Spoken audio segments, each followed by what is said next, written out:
तर बघा काय बातमी आहे. नवीन वर्षाची नुकतीच सुरुवात झाली आहे आणि या नवीन वर्षात नेहमीप्रमाणे सरकारी कर्मचाऱ्यांना दोनदा महागाई भत्ता वाढीचा लाभ मिळणार आहे. गेल्या वर्षी अर्थात 2025मध्ये पहिला महागाई भत्ता 3% आणि दुसरा 2%, अशी एकूण 5% महागाई भत्ता वाढ लागू करण्यात आली होती. आता याही वर्षी सरकारी कर्मचाऱ्यांना दोनदा महागाई भत्ता वाढीचा लाभ मिळणार आहे. 7व्या वेतन आयोगाचा कालावधी 31 डिसेंबर 2025 संपला आहे. त्यामुळे सरकारी कर्मचारी नव्या वेतन आयोगाची प्रतीक्षेत आहे.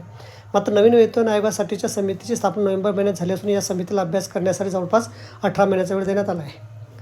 8व्या वेतन आयोगाची 3 सदस्यीय समिती 1.5 वर्षात म्हणजे साधारणतः एप्रिल 2027मध्ये सरकारकडे आपला अहवाल जमा करणार आहे. हा अहवाल सरकारकडे जमा झाल्यानंतर त्यावर शासनाच्या माध्यमातून योग्य तो निर्णय घेतला जाईल आणि 8व्या वेतन आयोगाच्या अंमलबजावणीला अधिकृतपणे मंजुरी मिळेल. थोडक्यात 8व्या वेतन आयोगाची अंमलबजावणी 2027च्या शेवटी किंवा 2028पर्यंत होऊ शकते असा एक अंदाज आहे. मात्र नव्या वेतन आयोगाच्या अंमलबजावणीचं कधी पण झालं तरी देखील नव्या वेतन आयोग हा 1 जानेवारी 2026पासूनच प्रभावी मानला जाईल. सरकारी कर्मचाऱ्यांना आयोगाच्या थकबाकीचा लाभ मिळेल असा प्रचार सुरू आहे. अर्थात या सर्व गोष्टी कधी क्लिअर होतील जेव्हा सरकार नवीन वेतन आयोगाची घोषणा करेल. दरम्यान जोवर नवा वेतन आयोग लागू होत नाही तोपर्यंत सरकारी कर्मचाऱ्यांना 7व्या वेतन आयोगाच्या माध्यमातून महागाई भत्ता वाढीचा लाभ मिळणार आहे. अशा स्थितीत आता आपण जानेवारी 2026पासून सरकारी कर्मचाऱ्यांचा महागाई भत्ता नेमका किती वाढणार आहे या संदर्भात माहिती पाहणार आहोत.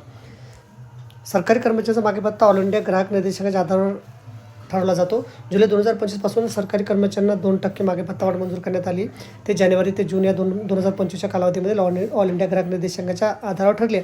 आता जानेवारी महिन्यापासून जी वाढ दिली जाईल ती वाढ जुलै ते डिसेंबर 2025च्या कालावधीच्या आकडेवारीवर ठरणार आहे. दरम्यान अद्याप डिसेंबर 2025मध्ये ऑल इंडिया ग्राहक निर्देशांक जाहीर करण्यात आले नाही, परंतु जुलै ते नोव्हेंबर 2025च्या कालावधीमधील आकडेवारी जाहीर करण्यात आली आहे. आकडेवारीनुसार महागाई भत्ता 59.93% इतका होईल असा अंदाज आहे. म्हणजे जानेवारी महिन्यापासून सरकारी कर्मचाऱ्यांना किमान 2% इतकी महागाई भत्ता वाढ होण्याची शक्यता आहे. जुलै ते नोव्हेंबर या कालावधीमधील आकडेवारीनुसार सरकारी कर्मचाऱ्यांचा महागाई भत्ता यावेळी सुद्धा 2%पर्यंत वाढणार आहे असं दिसत आहे. सध्या सरकारी कर्मचाऱ्यांचा महागाई भत्ता हा केंद्रीय सरकारी कर्मचाऱ्यांना 58% इतका भेटत आहे, तर राज्य सरकारी कर्मचाऱ्यांचा 55% आहे आणि जानेवारी महिन्यापासून तो 60% असा होणार आहे.